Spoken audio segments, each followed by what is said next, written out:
Congratulations, Chuck Hansen. We are now at day 180. So, what's a month to do on day 180, where we're still waiting for, not only charges, but, communication. The thing that you find so gosh darn difficult. We sit up and we can't sleep because we're dealing with children's trauma, and we're dealing with the trauma that is perpetuated by you and your office. Can we call it an office? Does it function like an office? It's a sad one to say the least. Anyway, so what we do is we start Googling and going down the rabbit hole of who you are. And I don't know, maybe you're not responding to me because you're just too busy dealing with other shit like traffic tickets. And some of them are older than, some of them are newer, whatever. Seems you have a bad habit of you don't like to pay for your parking. You don't like to park where you're not supposed to park. Or, you're not supposed to park but you like to park there. And let's not forget, you didn't even show up to your own case. You're a fucking prosecutor. How do you not show up to your own case? I mean, it resulted in a judgment and a conviction against you, but, dude who can't show up to his own traffic violation, or deal with his own traffic violations and constantly repeats traffic violations is who I'm supposed to expect to do a good job at protecting and representing my child. I mean, after 180 days of radio silence.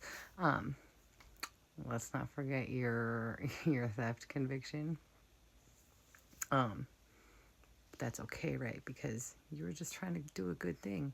You were in college, and it was your stepbrother, and you were the little dorm person over there at MSU, and so he was having some financial difficulties, so you just decided to take a credit card that belonged to somebody else and give it to your stepbrother, so, you could go shopping and get busted at Toys R Us, because, when I'm having financially difficult times, the thing I really want to do is steal a credit card and go shopping at Toys R Us.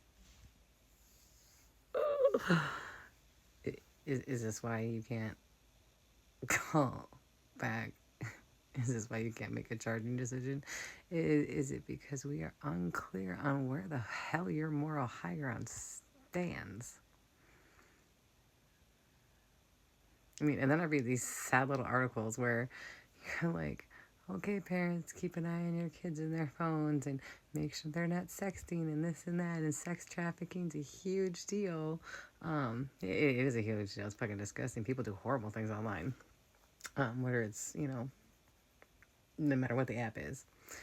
But, okay, when these crimes happen, or when they're even worse than just dick pics, and they're actual, sexual assaults of children, young children, and they come to you, Mr. The whole reason I was picked by my county to run because, I'm just so goddamn good at it. No, sir. You got your seat because nobody ran opposed to you. That's not the same as winning. You got it by default. That's how a lot of shitty people get into office. Anyway, so, since every once in a while you want to look good and post little articles about making sure your kids are appropriate on their phones and they're not sexting and doing all that crap, could you maybe take care of the ones that have already been victimized? Maybe?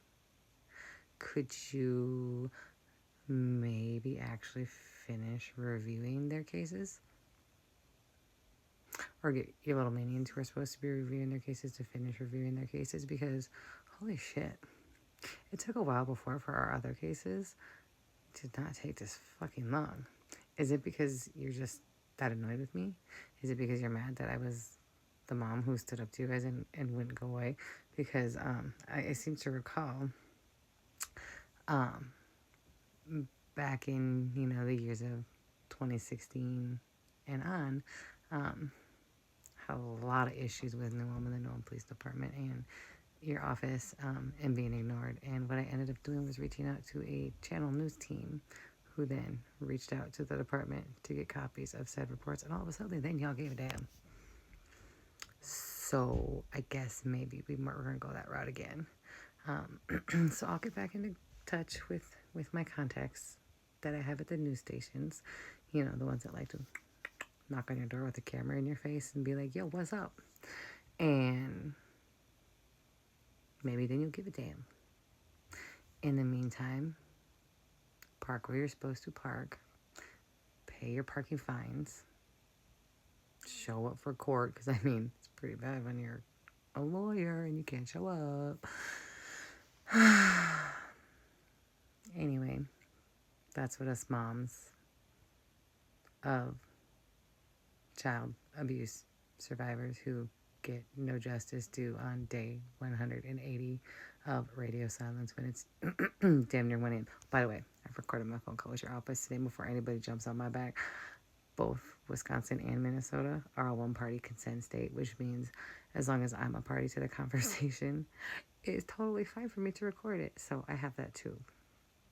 By the way, they also admit that they've been telling you about every one of my fucking phone calls. And I reminded her today to not only tell you that I was calling again, but to remind you of what day we were on. So, pretty soon those are all just going to get stitched together. I'm just going to keep recording those. I'm going to put them out here for people to see too. I bet the news stations would love those as well. So we'll have the emails, we'll have the phone calls, and we've got the history. Okay? Bye.